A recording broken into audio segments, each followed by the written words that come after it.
Halo, nama saya Ivan Satriani Hamzah. Saya dari kelas KIP 2, jurusan akuntansi. Halo, nama saya Latifah Nurlairi dengan NIM 0202000103. Halo teman-teman, nama saya Feby Nia Rustika dari kelompok 12 dari kampus STIE Kusuma Negara. Assalamualaikum warahmatullahi wabarakatuh. Saya Elvira Zaini dari kelompok 12, aspek hukum dalam bisnis.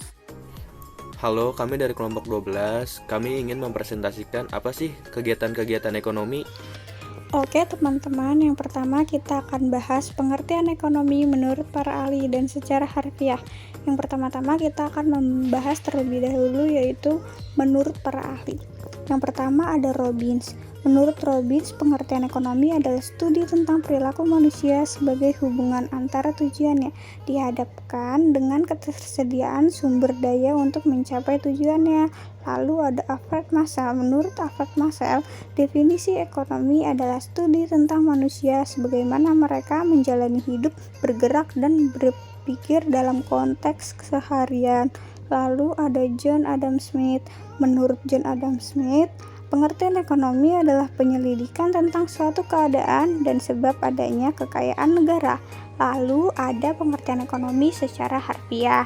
Istilah ekonomi berasal dari bahasa Yunani, yaitu oikos yang artinya keluarga atau rumah tangga, dan nomos yang artinya peraturan atau hukum, sehingga arti ekonomi secara harfiah adalah suatu manajemen rumah tangga atau aturan rumah tangga. Lalu di sini ada pengertian bisnis secara umum dan menurut para ahli teman-teman. Yang pertama, pengertian bisnis yaitu suatu organisasi yang menjual barang atau jasa kepada konsumen untuk mendapatkan laba. Secara historis, kata bisnis dari bahasa Inggris yaitu business, dari kata dasar yaitu busy, yang berarti sibuk dalam konteks individu, komunikasi, ataupun masyarakat. Dalam artian sibuk mengerjakan aktivitas dan pengerjaan yang mendatangkan keuntungan. Dan yang terakhir ada pengertian bisnis menurut para ahlinya, yaitu menurut Ulrich dan Hood, bisnis adalah segala perusahaan yang membuat, mendistribusikan, ataupun menyediakan segala barang atau jasa yang dibutuhkan oleh anggota masyarakat lainnya, serta bersedia dalam mampu untuk membeli atau membayarnya. Dan ada menurut Profesor Owen, bisnis adalah sebuah perusahaan yang berhubungan dengan produksi dan distribusi barang-barang untuk dijual ke pasaran ataupun memberikan harga pada setiap jasanya. Lalu di sini juga ada pengertian kegiatan ekonomi dan bisnis, yaitu suatu kegiatan yang dilakukan dalam manusia untuk memenuhi kebutuhan hidupnya. Umumnya kegiatan ekonomi terdiri dari kegiatan konsumsi, produksi, dan distribusi. Itu pengertian kegiatan ekonomi ya teman-teman. Dan di sampingnya ada pengertian bisnis umum, yaitu kegiatan yang dilakukan oleh individu maupun organisasi yang melibatkan proses pembuatan, pembelian, penjualan, atau pertukaran barang maupun jasa dengan tujuan untuk menghasilkan keuntungan. Lalu di sini juga ada tujuan melakukan kegiatan ekonomi, yaitu untuk memenuhi kebutuhan dengan memanfaatkan sumber daya yang langka.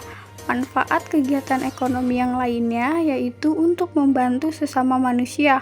Misalnya, pada perayaan ulang tahun sekolah, kamu dapat menyelenggarakan pasar murah. Barang-barang yang dijual dapat kamu kumpulkan dari para donatur atau penyumbang. Kemudian barang-barang tersebut kamu jual dengan harga yang jauh lebih murah daripada harga yang umumnya.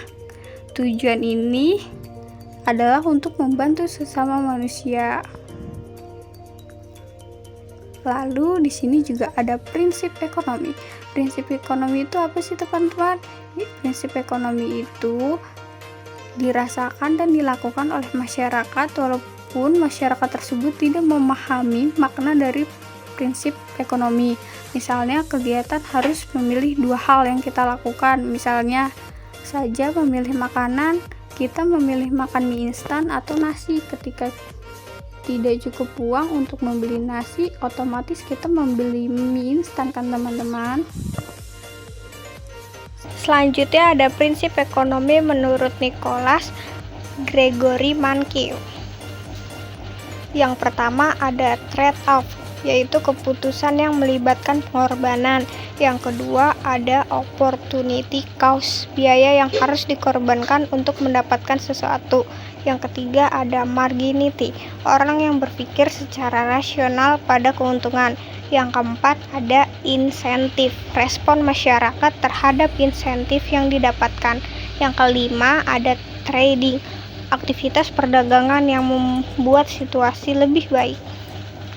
Dan yang keenam yaitu market, pasar adalah tempat terbaik untuk melakukan aktivitas ekonomi.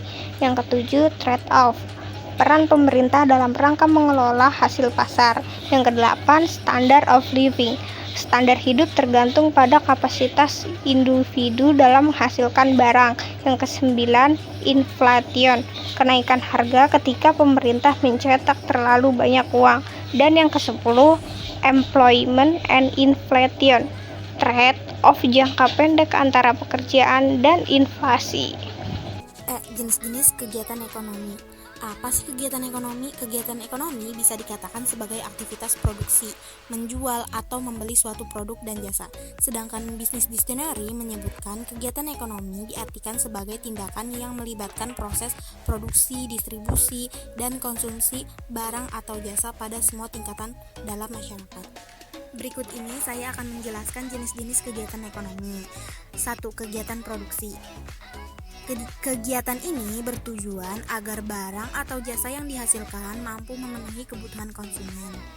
Dapat beberapa jenis barang yang dihasilkan dari kegiatan produksi ini, antara lain adalah bahan mentah, barang setengah jadi, dan barang jadi. 2. Kegiatan distribusi. Selain melakukan fungsi penyebaran, distributor juga bertugas memastikan agar produk dapat diterima konsumen dengan baik. Beberapa aktivitas kegiatan distribusi ini bisa meliputi pembelian dari produsen, pengangkutan barang, pengemasan, penjualan ke pedagang atau grosir, penyimpanan, standarisasi kualitas barang, klasifikasi barang, promosi barang, dan penyaluran barang.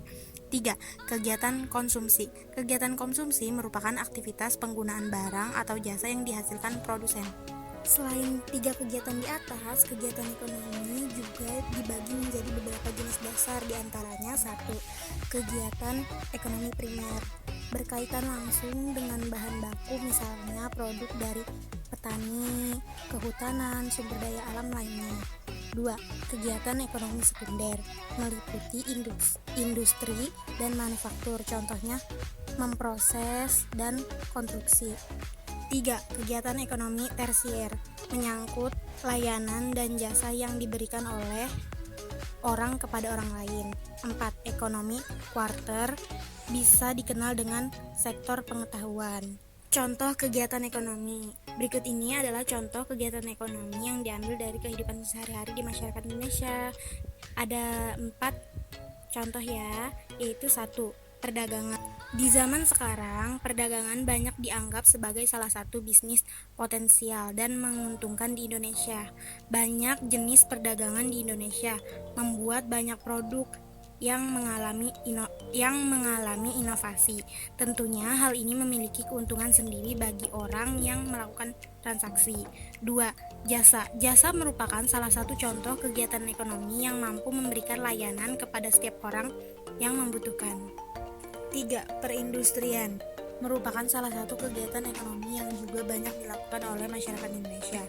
Ruang lingkup perindustrian di Indonesia cukup luas dengan mengelola produk mentah menjadi produk jadi. 4. Pertambangan. Indonesia memiliki sumber daya yang sangat beragam. Maka tak heran pertambangan dijadikan sebagai salah satu kegiatan ekonomi yang paling banyak dilakukan oleh sebagian masyarakat. Tindakan dalam bisnis. Tindakan ekonomi adalah suatu tindakan manusia yang didorong oleh usaha usaha memenuhi suatu kebutuhan fisik untuk mencapai suatu kemakmuran. Berikut ini saya akan menjelaskan jenis-jenis tindakan ekonomi dengan cara mengaplikasikannya dalam bisnis. 1. Tindakan ekonomi rasional. Salah satu jenis tindakan ekonomi yang dilandasi atas dasar suatu pilihan yang paling baik dan menguntungkan sehingga dapat meningkatkan kehidupan ekonominya. Kata rasional mempunyai kata arti pikir atau pertimbangan yang logis atau masuk akal. Ada penekanan biaya produksi, menggunakan tenaga kerja terampil, menentukan sistem distribusi yang tepat, dan melakukan promosi. Kegiatan ekonomi. Tindakan ekonomi terbagi menjadi dua. Yang pertama, tindakan ekonomi rasional yang sudah dijelaskan oleh rekan saya, Latifah. Yang kedua, tindakan ekonomi irasional. Tindakan ekonomi irasional yaitu salah satu jenis tindakan ekonomi di mana seseorang atau perusahaan memiliki sebuah perkiraan menguntungkan tanpa memperhitungkan faktor rasional. Seseorang maupun perusahaan yang bertindak irasional biasanya tidak mempertimbangkan faktor biaya, waktu, dan tenaga yang dikeluarkan. Contoh aplikasi dari tindakan ekonomi irasional dalam perusahaan adalah menetapkan harga tinggi terhadap sebuah produk tanpa memperhitungkan kualitas barang, biaya produksi, dan daya beli masyarakat terhadap produk tersebut. Sehingga pada akhirnya produk tersebut justru mengalami kegagalan di pasaran dan mendatangkan kerugian bagi perusahaan. Agar terhindar dari tindakan ekonomi rasional, perusahaan perlu memiliki pengelolaan keuangan yang baik. Misalnya dengan mengelola sektor pembiayaan. Jika biaya produksi kecil, maka harga jual sebuah barang bisa ditekan lebih rendah daripada pesaingnya di pasaran. Sehingga barang tersebut dapat bersaing dalam penjualan dan memiliki kemungkinan untuk mendatangkan keuntungan bagi perusahaan. Untuk memperoleh pengelolaan keuangan yang baik dan laporan keuangan yang sehat, agar dapat digunakan dalam berbagai analisis penjualan dan pengembangan usaha di masa depan, perusahaan perlu memiliki sistem akuntansi yang handal. Selanjutnya saya akan menjelaskan tentang sumber hukum ekonomi dan bisnis di Indonesia. Sumber hukum ekonomi adalah tempat di mana hukum ekonomi dapat ditemukan. Sumber hukum ekonomi dan bisnis di Indonesia terdiri dari A. Peraturan perundang-undangan.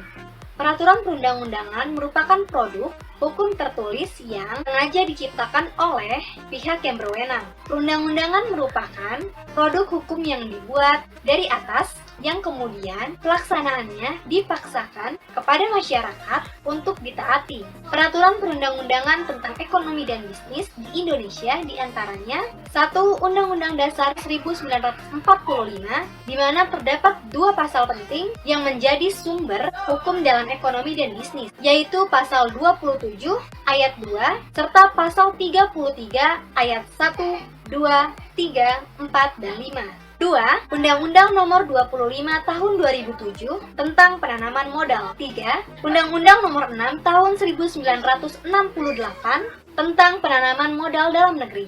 4. Undang-Undang Nomor 8 Tahun 1999 tentang perlindungan konsumen. 5. Undang-Undang Nomor 5 Tahun 1999 tentang larangan praktek monopoli dan persaingan usaha tidak sehat. 6. Pasal 1320 Kitab Undang-Undang Hukum Perdata tentang syarat sah perjanjian. Sumber hukum ekonomi dan bisnis yang kedua, B. Perjanjian. Perjanjian atau kontrak mempunyai kekuatan hukum yang sama dengan perundang-undangan. Perjanjian yang dibuat mengikat para pihak seperti mengikatnya undang-undang. Hal ini dijamin oleh pasal 1338 Kitab Undang-Undang Hukum Perdata yang isinya bahwa perjanjian yang dibuat secara sah berlaku sebagai undang-undang bagi para pihak yang membuatnya. Dengan demikian, apabila terjadi sengketa atau perselisihan dalam pelaksanaan perjanjian, maka para pihak dapat menggunakan isi perjanjian mereka sebagai sumber atau dasar hukum untuk menyelesaikan sengketa. Sumber hukum yang ketiga, C. Traktat, yaitu perjanjian antar negara. Traktat dapat dibuat oleh dua negara yang disebut bilateral atau oleh banyak negara yang disebut multilateral. Traktat sangat berperan penting dalam hubungan antar negara karena dengan adanya traktat maka apabila ada sengketa antar negara dapat diselesaikan menggunakan traktat, mengingat setiap negara memiliki kedaulatan dan juga aturan hukum masing-masing dan tidak dapat dipaksakan untuk berlaku di negara lain. Supaya hukum tertentu dapat berlaku di banyak negara, terlebih dahulu harus ada perjanjian antar negara. Perjanjian antar negara ini dimaksudkan untuk menerobos sifat kedaulatan supaya rakyat di negara-negara peserta mengikat perjanjian yang ditandatangani oleh pemerintah masing-masing negara perlu ditindaklanjuti dengan pengesahan atau ratifikasi agar setara dengan hukum nasional di masing-masing negara peserta. Misalnya dijadikan undang-undang atau keputusan presiden. Sumber hukum ekonomi dan bisnis yang keempat, D. Jurisprudensi, yaitu putusan-putusan hakim sebelumnya yang dapat dijadikan sumber hukum untuk memutuskan suatu perkara yang sama. Jurisprudensi berasal dari pemikiran para hakim pada berbagai tingkatan peradilan yang disimpan dalam suatu sistem informasi hukum, baik dalam bentuk tertulis maupun database elektronik yang dapat diakses melalui lembaga-lembaga peradilan atau perpustakaan-perpustakaan hukum. Di Indonesia, hakim bebas menggunakan atau tidak menggunakan jurisprudensi. Apabila jurisprudensi dianggap relevan, tentu hakim akan menggunakannya. Sumber hukum ekonomi dan bisnis yang kelima, E. Kebiasaan. Kegiatan ekonomi berawal dari kebiasaan yang tumbuh di masyarakat yang kemudian dijadikan undang-undang sebagai sumber hukum yang mengatur. Namun, berhubung banyaknya kebiasaan-kebiasaan yang tumbuh dalam masyarakat ekonomi, maka ada kebiasaan-kebiasaan yang belum dijadikan perundang-undangan. Oleh karena itu, kebiasaan-kebiasaan ekonomi yang timbul dalam masyarakat ekonomi namun belum dijadikan perundang-undangan dapat dipergunakan sebagai sumber hukum dalam menyelesaikan suatu sengketa ekonomi. Sumber hukum ekonomi dan bisnis yang keenam, F. Doktrin, merupakan pendapat para sarjana atau ahli hukum yang pendapat tersebut dapat digunakan sebagai sumbangan atau hasil pemikiran dalam pembentukan perundang-undangan dan juga dapat digunakan untuk menafsirkan sumber hukum tertentu. Bentuk dari doktrin yaitu asas-asas, prinsip-prinsip, atau teori-teori para ahli hukum. Selanjutnya saya akan mempresentasikan tentang para pelaku ekonomi dan perannya.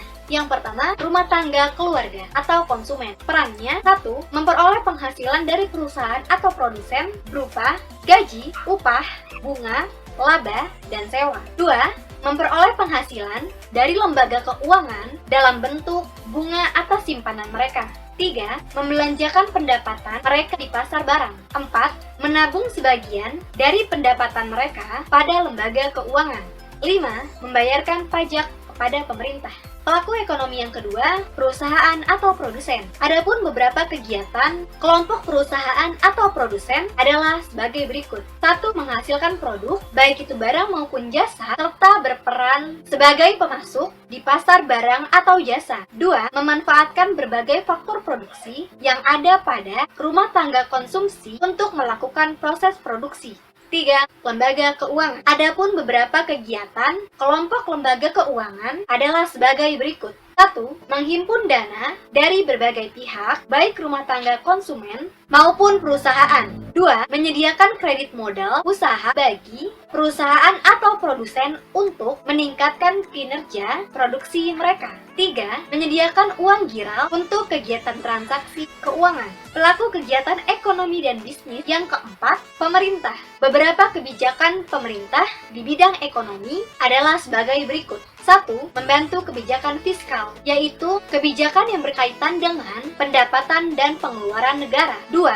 Membuat kebijakan moneter, yaitu kebijakan yang berkaitan dengan pengaturan jumlah uang yang beredar untuk mengendalikan laju inflasi. 3. Membuat kebijakan keuangan internasional, yaitu segala kebijakan di bidang keuangan yang berkaitan dengan dunia internasional, misalnya perdagangan internasional atau kerjasama dengan negara lain. Pelaku kegiatan ekonomi dan bisnis yang kelima, masyarakat luar negeri. Peranannya, 1.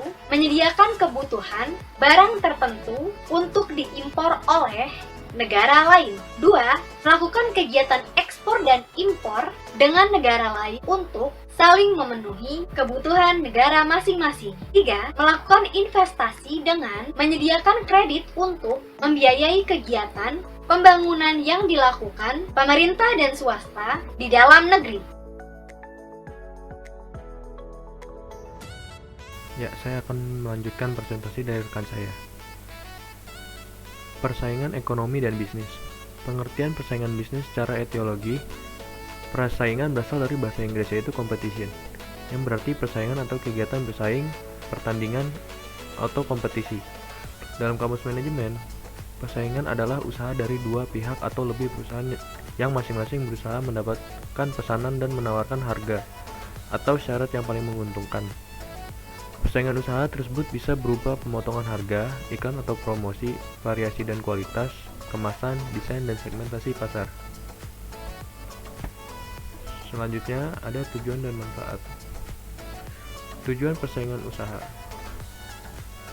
yaitu yang pertama, agar persaingan yang dilakukan tetap sehat. Yang kedua, untuk mencegah penyalahgunaan kekuatan ekonomi. Yang ketiga, untuk melindungi kebebasan konsumen dan produsen. Adapun manfaat persaingan usaha. Yang pertama, membantu pelaku bisnis untuk keluar dari zona nyaman dan mencoba hal baru agar tidak ketinggalan di tengah persaingan yang ketat.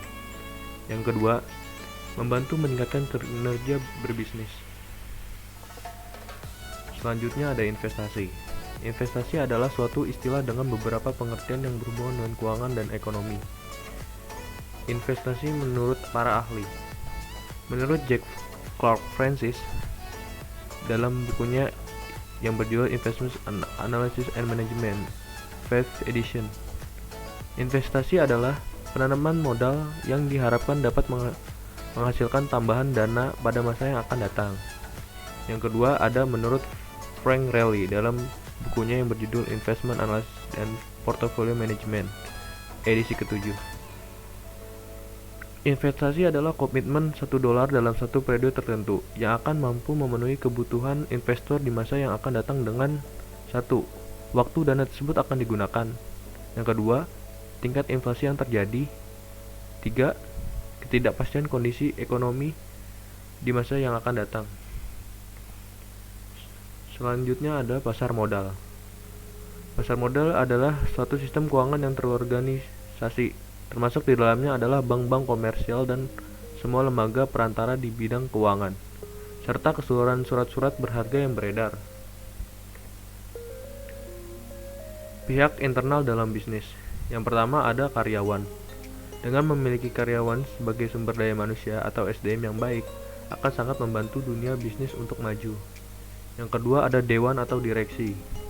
Dua bagian yang penting mengatur kegiatan atau jalannya roda perusahaan publik di mana para pemegang saham memiliki kemungkinan untuk mempengaruhi suatu perusahaan dengan hak suara yang dimilikinya sesuai dengan presentasi saham yang mereka miliki.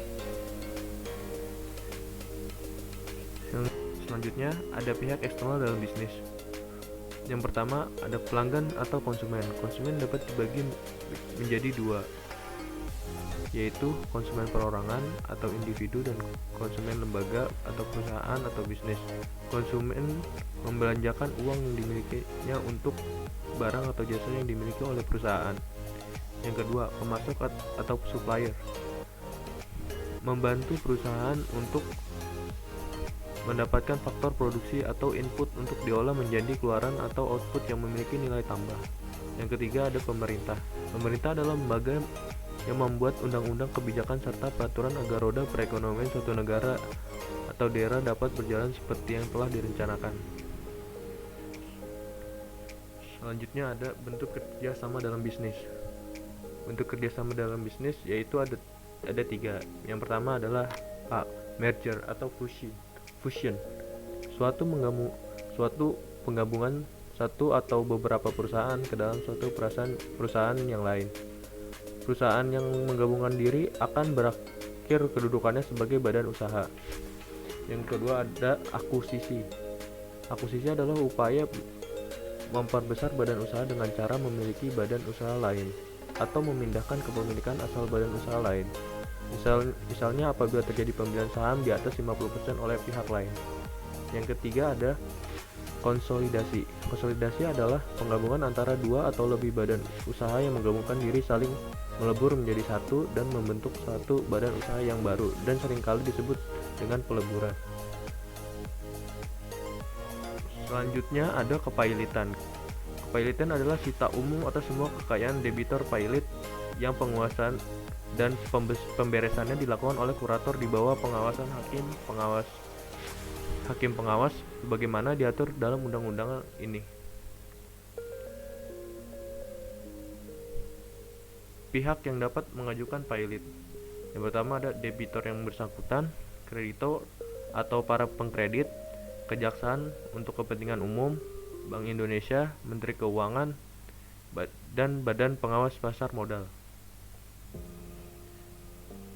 Yang selanjutnya ada penundaan kewajiban pembayaran utang atau PKPU. PKPU juga dapat diartikan sebagai moratorium legal, yakni penundaan pembayaran utang yang diperkenakan oleh peraturan perundang-undangan yang guna mencegah terjadi krisis keuangan yang semakin parah. Debitor yang mengetahui bahwa keadaan keuangannya dalam kesulitan sehingga kemungkinan besar berhenti membayar utangnya, dapat memilih beberapa langkah dalam menyelesaikan utangnya tersebut. Beberapa upaya dimaksud antara lain sebagai berikut. Yang pertama, mengadakan perdamaian di luar pengadilan dengan para kreditornya. Yang kedua, mengadakan perdamaian di dalam pengadilan apabila debitor digugat secara perdata. Yang ketiga, mengajukan permohonan penundaan kewajiban pembayaran utang. Terima kasih atas waktu teman-teman sekalian. Semoga berguna. Jika ada kesalahan mohon maaf. Kami dari Kompak 12 mengucapkan terima kasih yang sebesar-besarnya. Jangan lupa like, comment, and subscribe. See ya.